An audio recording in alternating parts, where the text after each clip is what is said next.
بسم اللہ الرحمن الرحیم۔ آج کا سوال کمنٹس کی صورت میں بھائی محمد اصغر علی نے انڈیا سے یہ کیا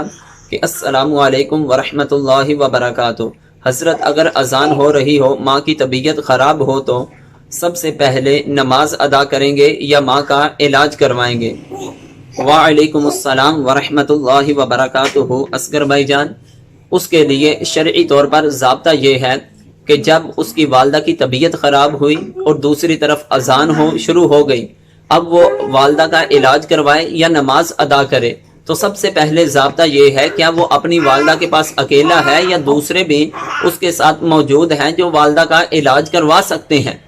اگر دوسرے اس کے ساتھ موجود ہیں تو پھر اس کو چاہیے کہ وہ ان کے پاس ٹھہرا کر خود جا کر با جماعت نماز ادا کرے۔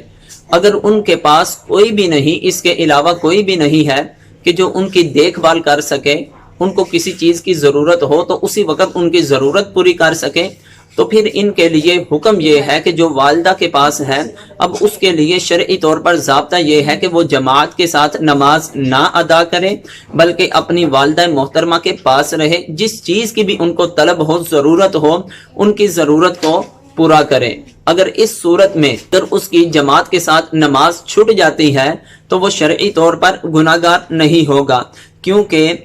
درس نظامی میں ابتدائی کتاب جو عربی میں نور الازاح پڑھائی جاتی ہے، اس کے اندر یہ ذکر کیا یسقط حضور الجماعت بواحد من 18 شیئا،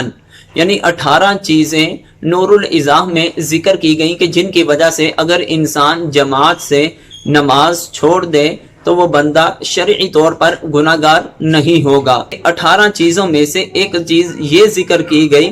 وَقِيَامُهُ بِمَرِيضٍ، کہ انسان کا کسی مریض کے پاس ٹھہرنا، اس کے پاس رکنا، کہ جبکہ اس کی عدم موجودگی میں اس مریض کو بہت زیادہ نقصان پہنچنے کا خدشہ ہو، اگر اس کو کسی چیز کی طلب ہے، اس کی طلب نہ پوری ہوئی تو اس کی جو طبیعت ہے وہ اور زیادہ خراب ہونے کا خدشہ ہو، تو اس صورت میں اگر وہ آدمی جماعت کے ساتھ نماز کو چھوڑ دے اور اپنی والدہ محترمہ کے پاس رہے تو اس صورت میں وہ بندہ شرعی طور پر گناہگار نہیں ہوگا،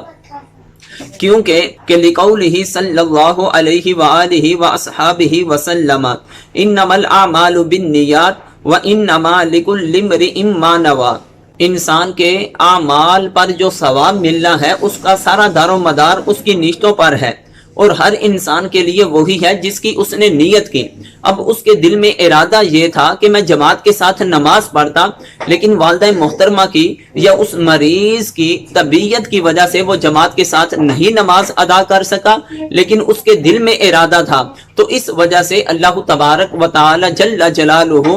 اس بندے کو جماعت کے ساتھ نماز پڑھنے کا ثواب عطا فرمائے گا۔ رہا مسئلہ یہ کہ ان کی وجہ سے طبیعت خراب ہو تو انسان نماز ہی چھوڑ دے، اسی حالت میں بھی انسان کو نماز چھوڑنے کی اجازت نہیں۔ ہاں، بس کچھ چند شرعی وجوہات ہیں کہ جن کی وجہ سے عورت کو نماز چھوڑنے کا حکم ہوتا ہے، لیکن اس کے علاوہ کوئی بھی ایسی وجہ نہیں کہ جس کی وجہ سے انسان سے نماز معاف ہو جائے۔ یہاں تک کہ جماعت کا تو یہاں تک حکم تھا کہ نبی کریم علیہ السلام کے صحابہ اگر میدان جنگ میں ہوتے تو ادھر بھی وہ با جماعت نماز ادا فرماتے تھے۔ پھر رہا مسئلہ یہ کہ اگر اس کو پتہ چل جائے کہ مریض کے میں دائیں بائیں جاؤں گا تو ان کی طبیعت کو زیادہ نقصان ہو سکتا ہے، ایسے شخص کو چاہیے کہ وہ وضو کرے اور وضو کر کے اپنی والدہ محترمہ کے پاس ہی، جن کی طبیعت ٹھیک نہیں، اس مریض کے پاس ہی کھڑا ہو کر نماز ادا کر لے اور اپنی نماز کو مختصر سے مختصر کرے، تو گویا کہ جو اللہ کا حق ہے وہ بھی ادا ہو جائے اور والدہ کی طرف سے جو حق ہے وہ بھی ادا ہو جائے۔ رہا مسئلہ یہ کہ نماز شروع کرے، اس میں اختصار کرے، اگر اس کے اندر بھی اس کی والدہ محترمہ ان کو آواز دے دیتی ہیں تو پھر اس کے لیے حکم یہ ہے کہ وہ اپنی نماز کو توڑ دے، کیونکہ اللہ کے پیارے محبوب علیہ السلام کا فرمان عالی شان ہے کہ میں نماز عشاء ادا کر رہا ہوتا اور میں سورہ فاتحہ پڑھ رہا ہوتا اور میری والدہ محترمہ مجھ کو آواز دیتی، میں نماز کو چھوڑ کر اپنی والدہ محترمہ کی پہلے جا کر بات سنتا، تو گویا کہ انسان کے لیے حکم یہ ہے کہ جب والدہ محترمہ کی طبیعت اس قدر ناساز ہے کہ وہ جماعت کے ساتھ بھی نماز نہیں پڑھ سکتا، پھر اس کے لیے حکم یہی ہے کہ وہ ان کے قریب ہی کھڑا ہو کر نماز ادا کر لے اور مختصر سے مختصر کرے۔ اگر پھر بھی آواز ملتی ہے تو وہ نماز توڑ کر پہلے ان کی بات سن لے، پھر بعد میں اس نماز کو ادا کر لے۔ اللہ تعالیٰ کی بارگاہ میں دعا ہے ہمیں صحیح طور پر دین کی کامل سمجھ عطا فرمائے۔ واللہ اعلم ورسولہ۔